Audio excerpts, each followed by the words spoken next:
that's where it all starts. You have to be a believer to walk 10 years with the organization. So I am thrilled to be here as a believer. The titles are cool, but the fact that this work just brings so much richness and value to my life, it's priceless. So I will be moderating the panel today. We have lovely panelists here, as you can see, and maybe we can do an introduction of everyone, who you are, your connection with TAAG first, and then I will start the first question. Birth name Keaton Michael, now known as now Bill Orion Yadwole. That's a family name. Actually did some research. I go back with Take Action Mon Valley, obviously, now TAAG, and yeah, that's I'm here from the ground up. That's me. I'm Courtney Tompkins. I became with TAAG through some incidents that happened in the community, and I just said I was going to stand by their side, support them all the way, wherever they needed. I served as the mayor in the city of Duquesne from 2018 to 2022. I was the first woman, first black person ever to be elected mayor in the city of Duquesne.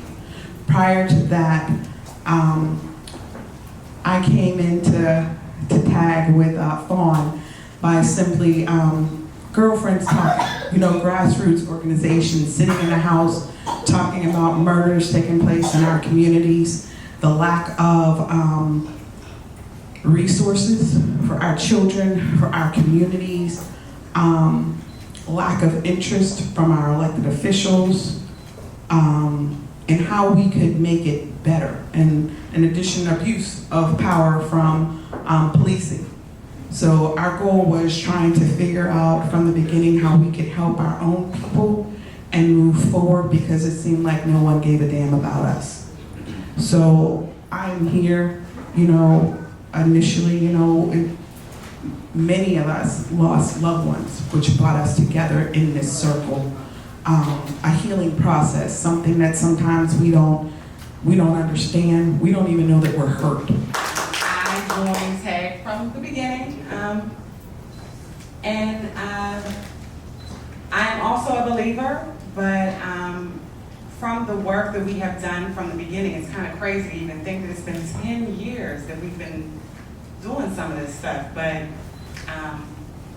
it's something that was necessary and needed in our area. We did start out as Take Action Mon Valley, and then we rebranded because it was important for us to be able to reach out to the areas that are needing us the most. And by rebranding, it allowed us to reach other areas that needed us. And the work is a lot of times thankless, and you don't get rewarded for fighting for the things that people don't like to talk about or the things that make you uncomfortable. Fawn has brought some of these issues to the forefront and made it easier for some of us to be able to stand up and just use our voice. She has shown us that your voice matters so much, your vote matters so much, and just to be present in the moment of these things that are happening. There's so much strength in numbers, and she has shown us that, all of us up here on the panel, but from us, we are somehow reaching you all too that are here, that heard about us or have seen the work or just see injustices in your area that you want to know how to fix it. And this is a good start. So I'm Fawn.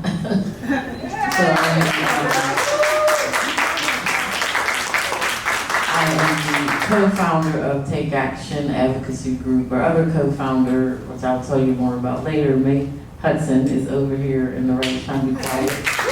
Our other co-founder. So we started TAAG back in 2014 when May actually came to me after her son, Carlos Hudson and Jana Randolph were murdered in McKeesport.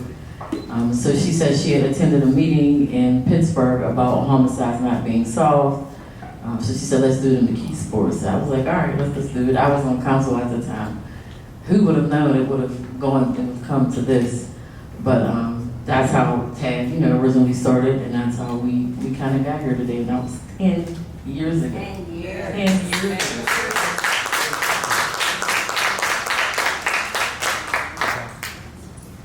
No, you go ahead. Gotcha. All right, so let's get this panel going. First question. What motivated you to become involved with TAAG? How did it all begin for you? Anybody can start. You want me to start, go down? Yeah. There you go. Well, basically, in Mon Valley and specifically in McKeesport, we have a lot of potential. In our community, especially in said black community, we don't have a lot of people who advocate for us. We've been very, very, very separated, even though most of us have a lot of commonalities. Most of the time it's related. And we grew up, when we went to school, we had show and tell. So we had this organization, this platform that gave us a chance to show and prove, to be able to go out and speak, and not just speak, but actually put our boots to the ground and do the work. And it aligned with my spirit. It aligned with all the principles that I was taught, even the things that I had actually went against and I should have known better. So when I made a shift in my own personal life, and my own personal principles, it was just the perfect thing for me to do. And so to me, it was just a no-brainer. It was probably even my ancestors saying, this is what you're supposed to do, right? If I can look back in the past, all organizations that I've seen become great organizations, it was set on the same principles, the same founding factors. So it was the only thing to do. There was no other options. And it was founded by people who I love and respect. So there was no other way for me to go. Quality of education, transportation issues, lack of investment in our community as far as economics. For the city of Duquesne, some of our statistics are 80% of the community, 110% below the federal poverty line. 5 generations of documented illiteracy, over 40% of the community with a criminal background. Average first-time parent, 15. 1/3 of the land owned by Allegheny County, who's tax exempt from paying taxes. So therefore, the city was still in bankruptcy. Our children were being numb to the fact of homicides. While we're sitting in the church or sitting in the funeral homes, our children weren't crying because it was so normalized. Our children were being abused in school districts. So the need was there, and if you don't stand for something, you fall for anything. And I want to thank Fawn for her continuous support. I consider her my mentor, I consider her my friend, and I consider her my sister. And I want to thank her for this continuous journey and allowing me to be a part of this ride. Thank you. I joined Take Action Mon Valley because Fawn held a gun to my head. No, I'm just kidding, no, but the urgency of what it was that she is doing felt that way. I felt like I didn't really have a choice. You sit at so many tables and have so many discussions behind the scenes, and it gets to a place that you realize that you cannot just keep praying, you cannot just keep going to the meetings and talking. You know, you get in those meetings and you talk to people that also feel the same way that you feel, but then it's like, what's next after we leave this room? And so it just, Fawn put it out there, and it was like you either grab a hold of it or you're just going to be sitting around like everybody else. So if you don't want to be a part of the solution, then in a way, a lot of ways, you're a part of the problem. So she kind of just created a safe space for us to be able to get together and fight the injustices that were happening around us. And it was happening everywhere around us. It's so common. So it definitely was needed for us to be able to organize in this way. And I can't even say it enough that Fawn has encouraged us all in so many ways. She doesn't even realize it, because a lot of the things that she fights up against, racism is so common in America that when you protest racism, the average American thinks that you're protesting America. And that is where we were. So it became, we just needed to address it head on. And if we're uncomfortable about something that's so common, why should we be the only people that are uncomfortable about the conversation? We should be able to sit at the tables, and other people should be uncomfortable also. And so from that, it made it, to step out of the shadows and go beyond what you think that you can do. Me sitting on council now was never something that I wanted to do. It wasn't anything that I expected or saw in my future, but it was something that it just happened the way that it happened, in the same way that this group was created, and you just do it. You're never really ready for what you have to do. You just do it, and that makes you ready. Take action. Take action. So for me, Take Action was just an extension of the work that I was already doing. To me, I do this work as ancestral to me. I'm deeply connected to my ancestors. I recognize that it is our duty to fight for our freedom and our duty to win. So that's how I move throughout my life. So when my cousin May came to me, I was like, yeah, bet, let's have a meeting. The meeting was with the police and the community, and we wanted to kind of open up the door for that line of communication. So that first meeting was in 2014. People came from everywhere, not just McKeesport. Even though it was in McKeesport, they came from McKeesport, Duquesne, White Oak, Clairton, West Mifflin. So we did follow-up meetings after the first meeting, where the police spoke and the community spoke about, things that they each can do differently. So after that, we held about 5 more meetings. I started to do SWOT analysis, and this is just happening, as it was happening. I was like, well, maybe I should do something. If they're gonna come back, we need to be doing some action stuff. So we did a SWOT, which to talk about your strengths, weaknesses, opportunities, threats, and then we just started doing action plans. And then when there was a homicide, which unfortunately was a lot, we would respond with therapists, pastors. We did a lot of canvassing in the beginning just to get the word out, and just to recruit, new members. We did it in McKeesport and Duquesne, so those were our first 2 chapters. And within those chapters, we had 5 people run for office and win. 5 people. That would be Mayor Nesby, Amber here, Soleil was on school board, and I was on council. So we ran, we won. We ran and we won. So we also did policy papers, and we took them to the mayors of the local communities with solutions in them. And when they didn't listen, we protested. So our first protest was in front of Mark Gergley's office, 10 years ago. We did the first protest in front, and then I ran against them about a year later. I ended up running against them. So it just inspired so much. So the need was there in my community. I'm born and raised in McKeesport, and I literally just got sick of hearing about people dying or going to jail because they're, getting us 2 ways. So I knew we had to do something about it. So this kind of fell in my lap, and I said, what the people wanted. So I answered to what the people want. So we moved that way for about 5 years. And whenever we did something, it was just us. We took our own money and we put our own money to it. And then 2019, we got a fiscal sponsor, which is One Hood Media. And then in 2020, we got our own C3. So here we are. So we are really community oriented. It just literally started because a community person came to me, my cousin, and she said, we need to talk about these homicides, not being solved. So here we are.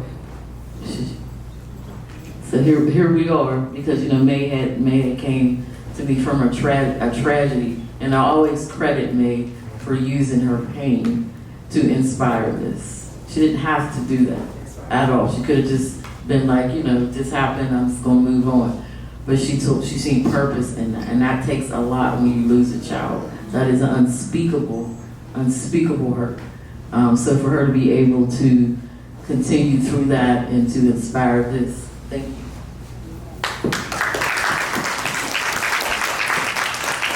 So that was awesome. So when you think about what everyone said, you look at the fact that the motivation for Take Action comes from an ancestral honor and duty.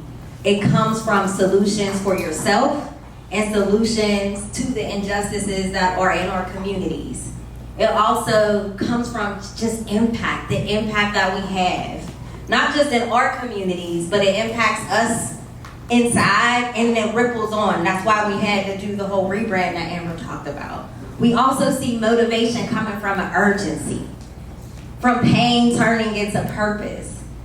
And then truth. I heard truth from 2 of our panelists, and I wrote down that truth has a way to compel you to action. I think it might have came up 2 or 3 times where it was like, I just had to do it. Truth.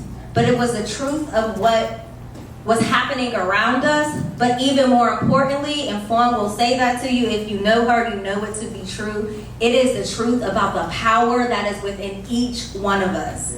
So the truth of your power moves you into action, moves you to take office, moves you to become a part of an organization that is literally rippling change throughout our neighborhoods and beyond.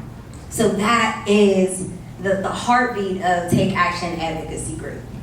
So my next question to you all, how has your experience with TAAG evolved from when you first joined until today? I think when I first started, it was just, Fawn, what are we doing? What do you need me to show up? Now it's, Fawn, what are we doing? What do you need me to show up? But it's also, outside of that, I can do other things. And then network and maybe fill in some gaps.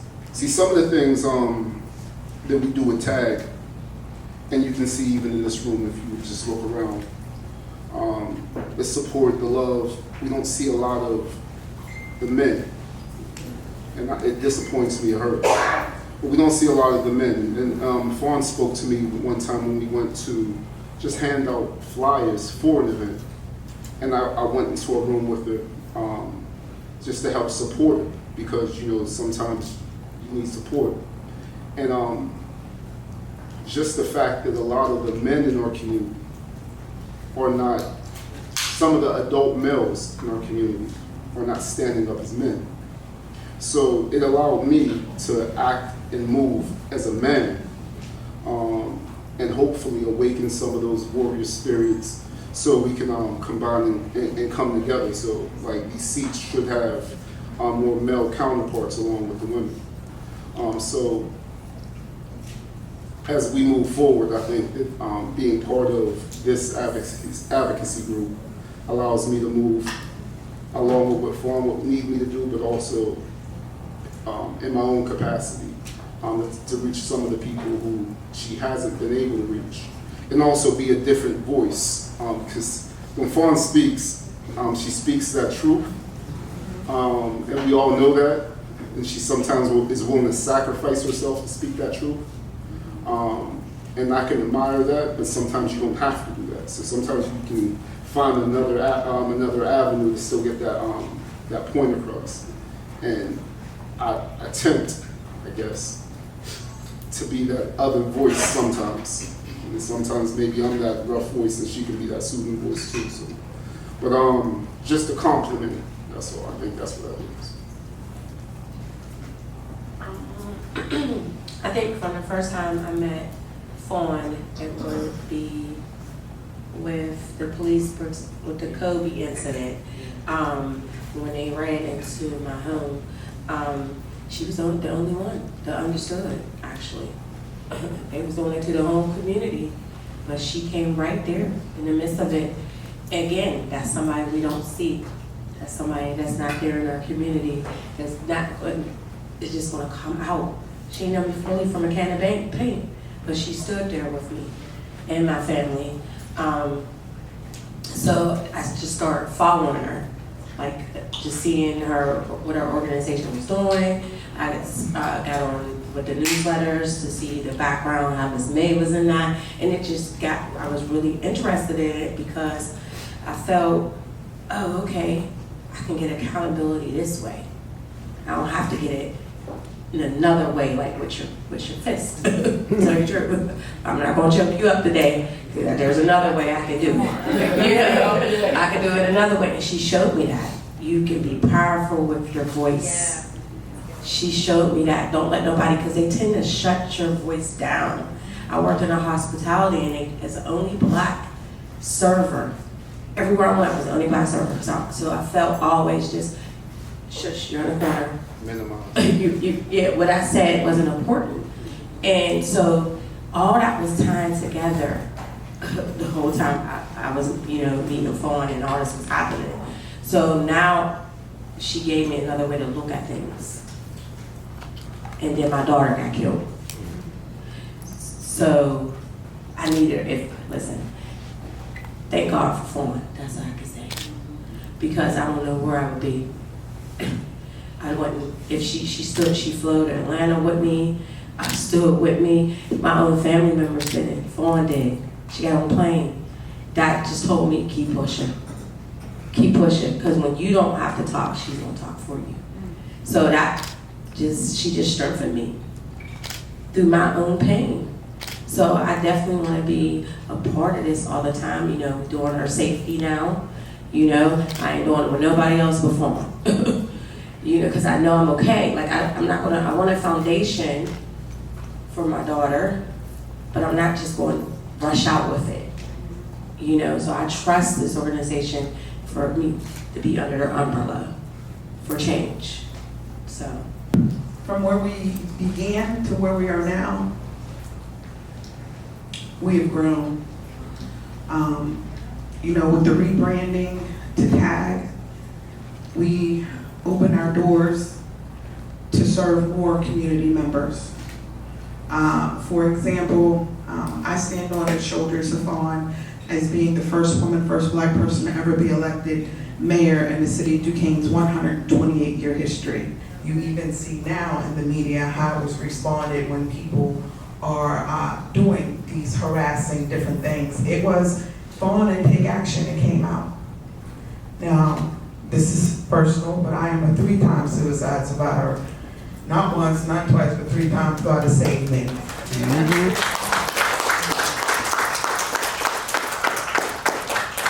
So Fawn often comes out and reminds me that, Nick, while you're out here doing this work, you need to take time for yourself. And most importantly, you need time to heal. Because you went through a form of trauma, okay, on that aspect. My nephew was my first homicide as the mayor in the city of Duquesne. And my nephew, another one, was my homicide on my way exiting office for the city of Duquesne. During COVID, we packed up over in the church, packed up toilet paper, food, and we delivered. City of Duquesne was shutting off people's water. Take Action was paying the water bills to have them cut back on with the sewage, water, working it out. And these were need-driven ideas from our community because they needed it, and there were no agencies, there was no one out in our community doing it for us. So we had to do it to make sure that we were okay. So those were just some of them, even when the children needed a voice.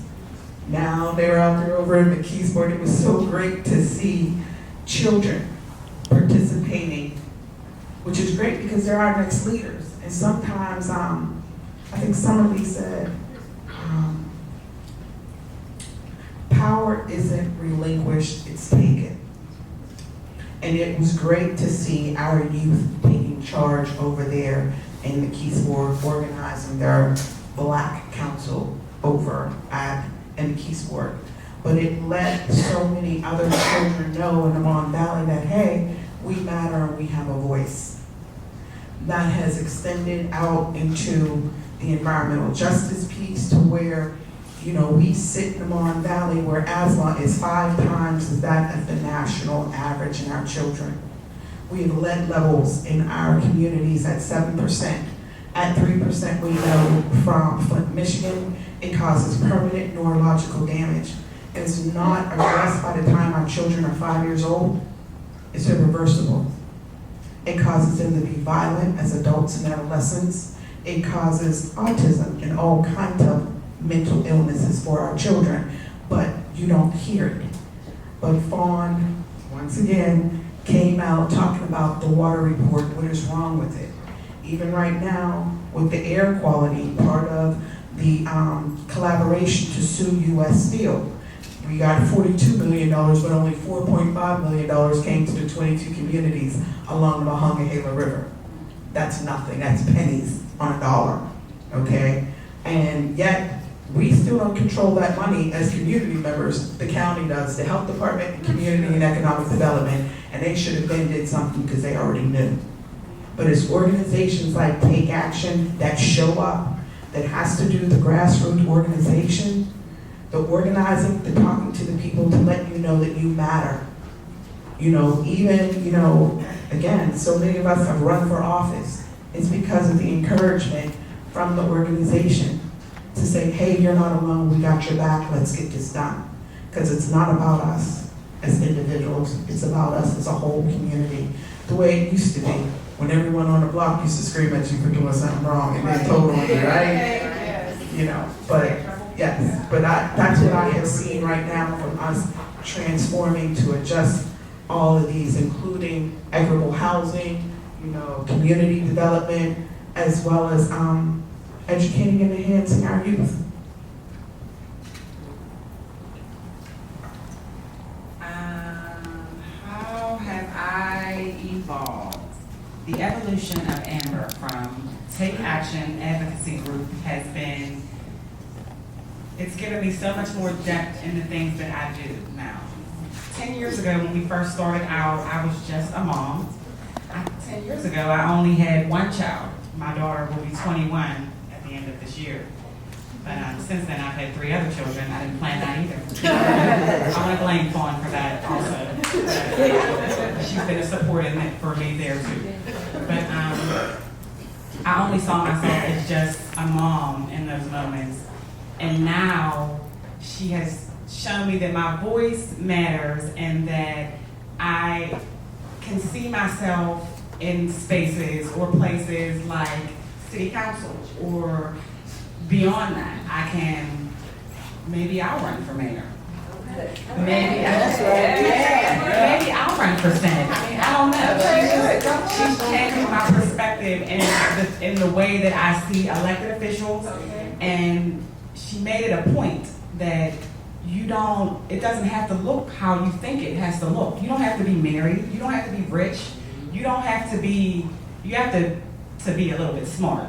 But if you're not the smartest, if you want to be, you can be. All it is a class, is a book, is a session to be able to just set yourself down, to be disciplined enough to do and go the places that you need to go. But if you build it, they will come. And she has, again, I'll say, she has built a space for us to be safe in. Whenever there are things happening that you don't know how the resources to get to it, she is a resource for you. She has been a support for so many of us, even behind the scenes, behind the work that we do, just being a friend when you need a friend. And I think it's, she goes up against and fights issues that people are scared to fight against. And she doesn't care if she's standing by herself doing it. And that in itself is so empowering for me to see it, because she doesn't need me to stand with her. But if I stand with her, then she is so much stronger. If we all stand together, because we all see these issues, then we get results. She is getting results for us. She's showing us that in this 10-year span, that all the dirt thrown on her name from doing this stuff, after it's all, the dust settles, she's still standing there, and people see it. They see that she is working for us. And it's scary sometimes when you're alone, but you should know that what you represent in those spaces, in those big spaces that you get into, even when you're just the only Black woman in those spaces, you represent so much more. Yeah. Never underestimate what you're saying, what you're representing when you're in those spaces, because you are changing the way that people see you, stereotypes, the way that they view us Black women, even. I mean, just, so it's the evolution of Take Action Advocacy Group has been empowering and uplifting to our communities, to us all. And I'm happy to see those of you who came for the movement, because it's moving.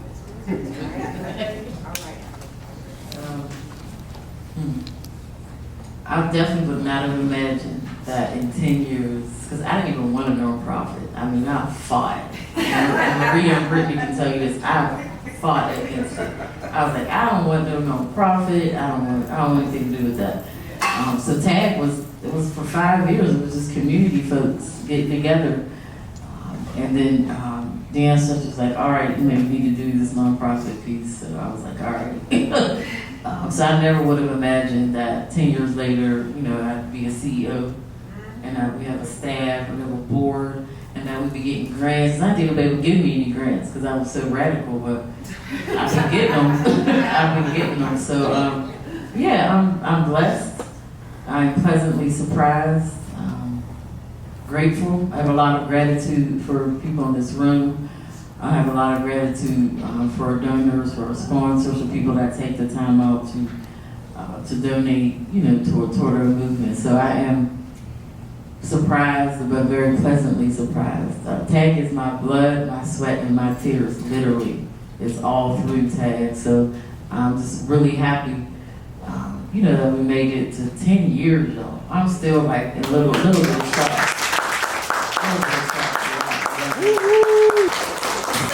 So before I briefly tell my evolution story, I do want to close out with a couple of comments on the panel, especially that last question about evolution, because now I'm about to plug a little bit, right? So you heard Mayor Nesby talk about the lead, right? Were y'all shocked by the statistics that she shared about the lead in the Mon Valley? No. Right?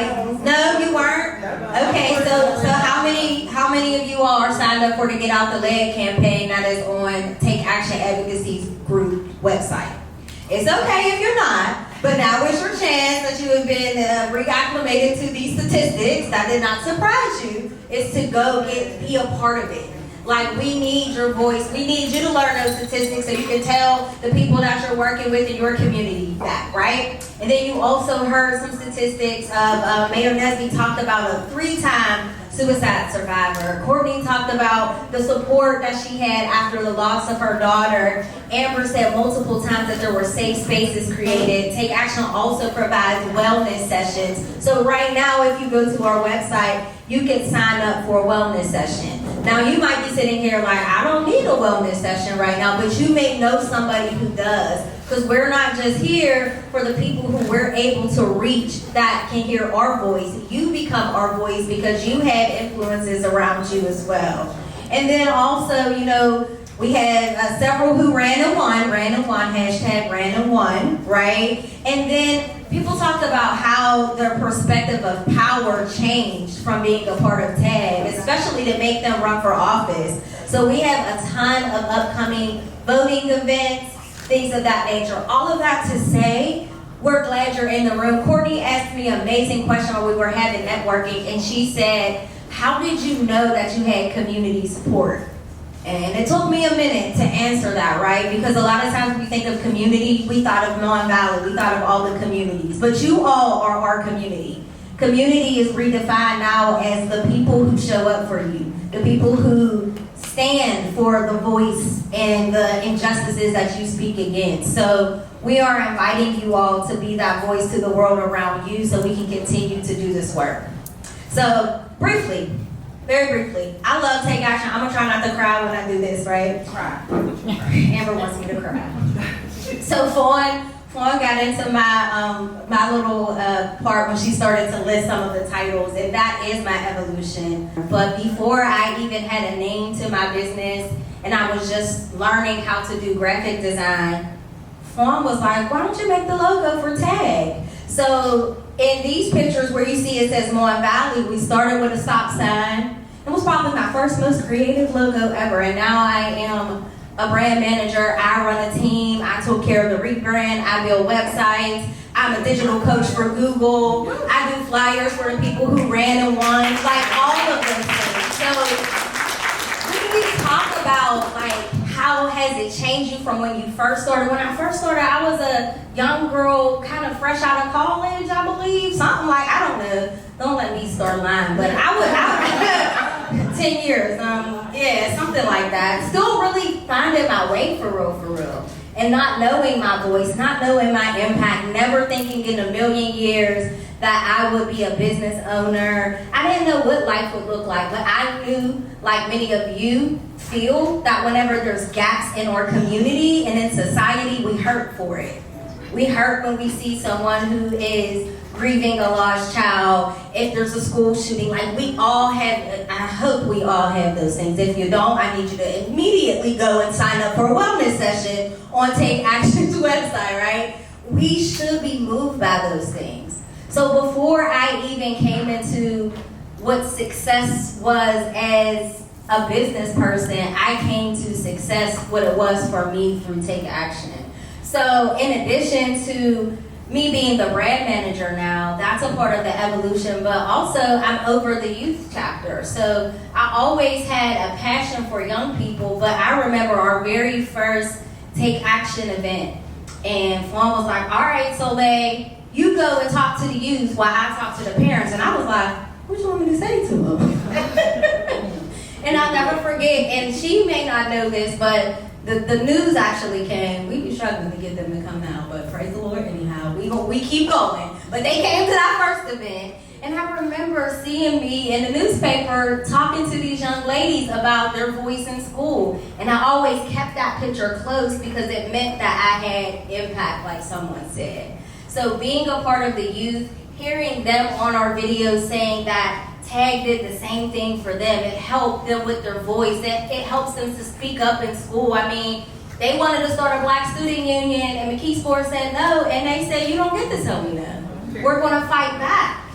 You know, if it was me, I might have took it. I didn't have the spirit of Fawn in me yet when I was in high school. Now, Fawn would have told them no back when she was in high school, but now because Take Action has started, somebody said she did, and she did. But now since Take Action has started and the fire is lighting multiple people, our youth get to be here and stand up for things now. They're on their college campuses. They started when they were in middle school and high school, and now they're on college campuses using their voice, feeling stronger, writing their papers. Like, that's what it's about. It went from me sitting in awe at the Elks in McKeesport, looking at Fawn and all these people like, oh my gosh, this is powerful, a voice is had. And then, I think I got one more thing. I don't know, maybe it, oh yeah. I'm gonna close on this one. I'm Fawn's right hand. Like, and I can't, somebody had mentioned it, and I love hearing it from all of the members because we often feel the same way. I don't want to go away, but even if something was trying to pull me away, I would have a struggle because, like, right hand, whatever she needs, whatever, I mean, when we say whatever, Courtney mentioned she moved from, you know, maybe talking back with her fist to using her voice. I mean, we are down for whatever, right? I mean, do you, like, and I'm being completely honest with you. I got bail money if you need it. Okay. I have said that multiple times. You know, because when you think about it, we're in the streets sometimes. When we're out there protesting, I'm like, we had to get with it and get it together, and you need support. You need to be there. So if you need bail money, I got bail money. Over acting crazy, we pulling up to the meeting, let's pull up. You know, like some of the, what others will call rough edges of us make us unafraid and unapologetic and unashamed to show up in spaces and speak to what we need to speak about and to give voice to the things that society and systems try to quiet. And sometimes you gotta get bail money ready when it's going down like that. And I got her bail money and she has mine, right? I've never had to bail Fawn out of jail. She has never had to bail me out of jail. For the record, let it be said. But I hold each of those titles. I hold the title as a friend. I hold the title as she is a mentor to me.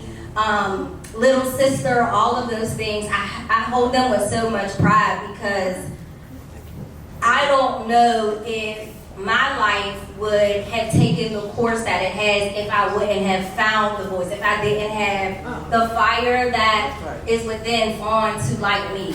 And I'm a firecracker, but I need it lit.